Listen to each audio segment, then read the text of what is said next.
Ladies and gentlemen, the entire state of Florida is playing some terrible football right now, but I've been paying attention to Florida State and DJ Ukulele, but not so much of the dumpster fire that is the University of Florida. I mean, they have won a game, so that's pretty impressive, so I got to give them that, but the showing out in Texas A&M makes me understand why so many people want Billy Napier out of there. Sorry, breaking news for you.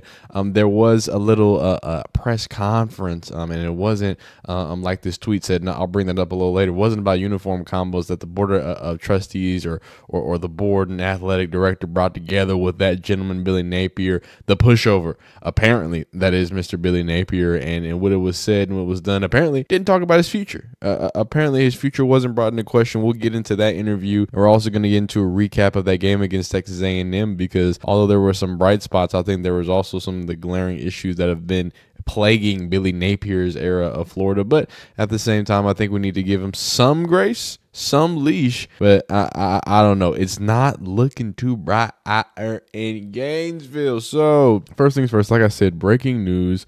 According to Billy Napier, there have been zero talks about his future job. A lot of the Florida faithful, the Gainesville delegation, are not too happy about that situation. Billy Napier says he hasn't had discussions about his job status and 100% sees a path for a fourth season in Florida. Here he's talking about your future.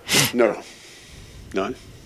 Do you feel like there's still a path to earn a fourth season if the team can get it together and yeah, 100%. Get on a roll? 100%. Hey man, that is brutal. Have a man tell you, hey, have they talked about firing you yet? Oh, they haven't. Oh, they haven't talked about firing you yet. Well, why not? Why haven't they talked about firing? Do you think you should be here? That is crazy. That is crazy. That's abysmal. Let's get into the game, and then we'll get into the sentiments. We'll talk more about Florida as a whole, but we can't talk about the program without talking about dang football. So, first off, the most successful thing in the history of college football is a 2-quarterback system. So, shout out to Florida for running it, and shout out for the weird way that they were implementing it. Graham Mertz did throw an interception, and DJ Lagway threw 2 interceptions. One of DJ Lagway's interception was at the end with a Hail Mary. One of Graham Mertz's interception, which is the one I probably had the biggest issue with, was off a deflection interception. And I don't have an issue with him getting an interception or saying that's a problem or he deserves it. Why do we then switch our quarterbacks and put DJ Lagway in? And that's not when they were doing it. They were switching.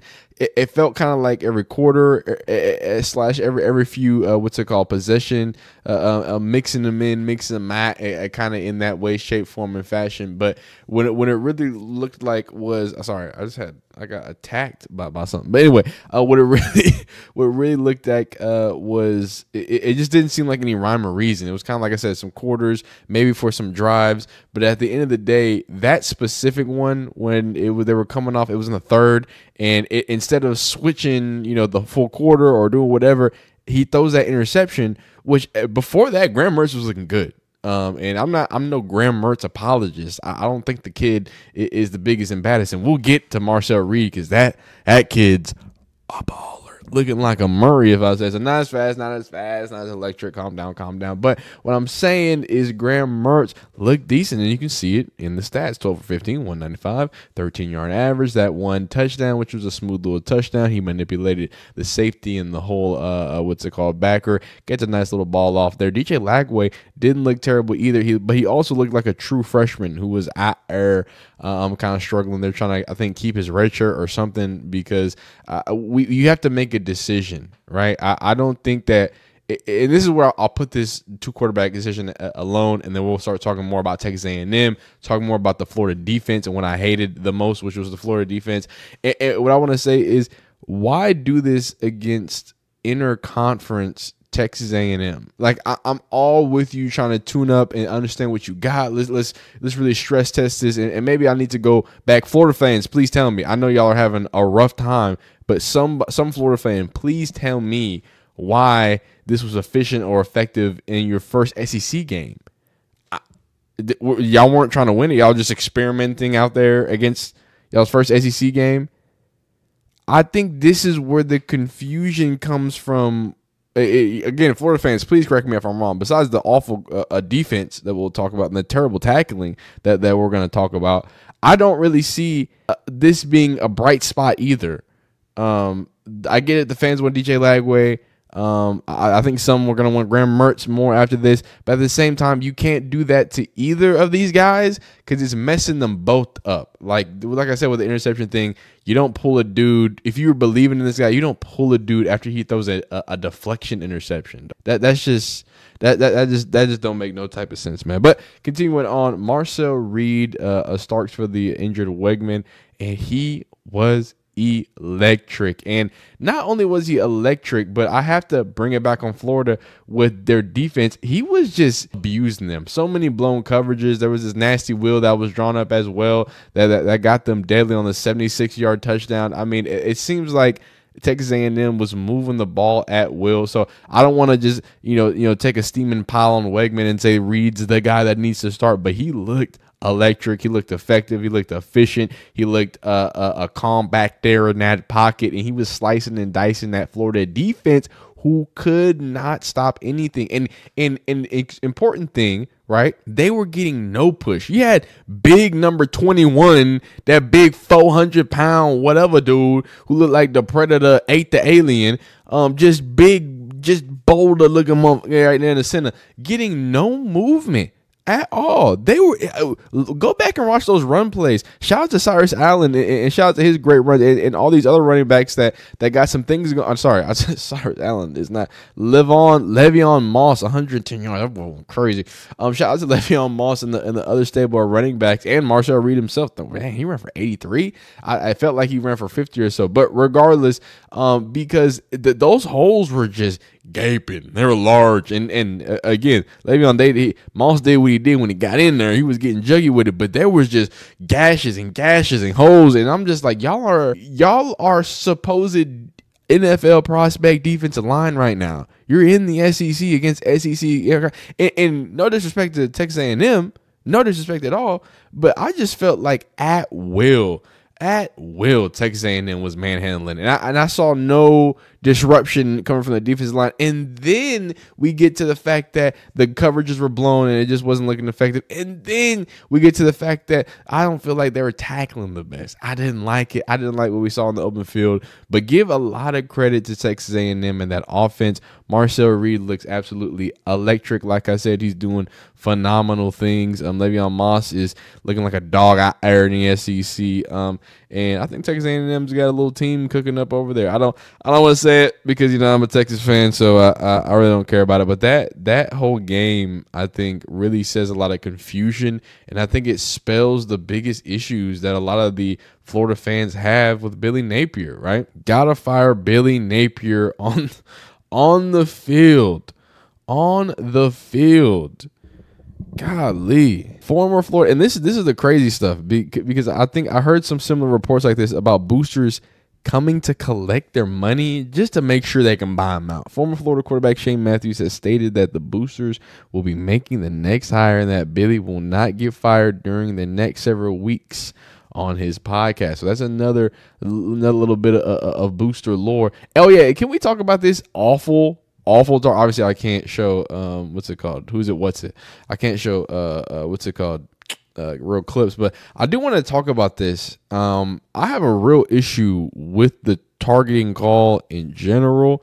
My biggest issue has to be the fact that players are immediately taking out the game like a red card. Like I don't get. I'm fine with that. I think 2 personal fouls is good. Maybe 2 targetings. Let's do it like that. Yellow card. But or maybe some egregiousness. Maybe you get ejected. I'm cool with that. But homie jammed his head into another man's ass crack, which I wouldn't say is the most safe form of football. I wouldn't argue that. But at the same time, is this what we're trying to protect? Yeah, actually, yes. We are trying to protect people not compressing their spines and hitting with the ground of their head. But Can we? The other thing I need to add to targeting is, can we add some like discretion or like an intention, right? Like some intentionality. We gotta judge the intentionality of it, because I don't think this dude was trying to put the crown of his head into his ass crack. This 6'7" gentleman jumped 15 feet in the air. I don't think he thought that's where the contact was. Sometimes these targetings are simple miscalculations, missed times. I dare you to look me in the eyes and tell me that man his intentions were to put the crown of his head between the booty cheeks of another man. Okay? Can we get some sort of discretionary, hey, I don't think he was trying to do that. Might have been a miscalculation. Because this is ridiculous. Yeah, he got ejected for that, by the way. That was a targeting call, 15 yards after the catch. I'm okay with the 15 yards on targeting. That's cool. The ejection for stupid like this is absurd, my guy. But continuing forward and continuing on, get into a few more memes and conversations here. When asked what the what's it called? What do they call it? Happiest place on earth is, it's Disney World. It's Disneyland. Well, saddest is goddamn Gainesville, Florida, son. And this is the tweet I stole, Mr. JD Pickle. Don't think they called this meeting to talk uni combos. Not phenomenal. I do have a question to ask you. First off, are you enjoying the content as of late? You like it? I know I switched up on you. You missing the CFB content? Do you enjoy the college football content? Anything that you would want to enjoy or add? Or if you're a new viewer, subscribe. What are you doing? Like the video if you like it. Dislike if you don't like it. And then I'm going to ask you, do you think the Marco Wilson curse is real? Go check that out. Just go look it up. I believe I forgot the gentleman's name who has a really good video on it, but he has a full breakdown of it. Look, man, I've heard of losing the locker room. I don't know what happens when you lose the frat houses. Losing the frat houses, and I'm not sure if you can see it. It says fire Billy Napier and old Strickland. I believe that's the AD. Is that? But this is not good for morale. It's not good for the campus. It's not good for a lot of things. Okay, we're heading into week 4. Week 4. They do have a win, so that's crazy. I was making a Florida State video earlier, and I was like lumping them together. Oh, and we are going to talk about. We do have to go over the fact of the day. I was supposed to put that at the beginning of the day, but I was going through this, and I was like, man, they're so sad, Florida fans. But the funny thing is, they're not even like they actually have a win. Florida State fans don't even have a win. But where is it? There's this little stat I want to, and then we're gonna end it off here. We'll wrap it up. We'll wrap it up here, and maybe we will read the Florida State comments if we have time. But there is a post that is speaking about a fact, and this SC fact for you is this is the first time since 1955 that both Florida and Florida State have losing records through 3 games.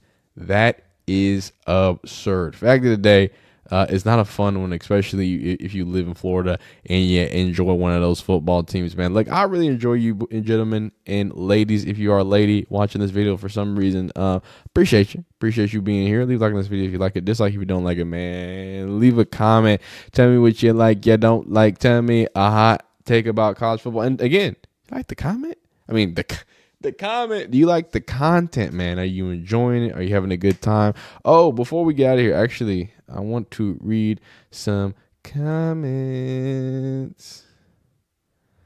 I want to read some comments. Oh, let me put this over here. Oh no, you're singing all my. Oh no, not my giblets. You're singing all my giblets. Sorry. Not my giblets. You can't do it to me like that. Let me pull this up really quick, fast, and in a hurry. Real quick, fast, and in a hurry. It's this one where I was talking about Florida State. Everyone kept trying to tell me and convince me that the more sad team was actually Florida State. So I just want to read a comment or two. Can I search? I think I can search in here, can't I? Can't I? Memphis, Seminoles, Notre Dame, the players, and the money. Go Canes, all Bulls.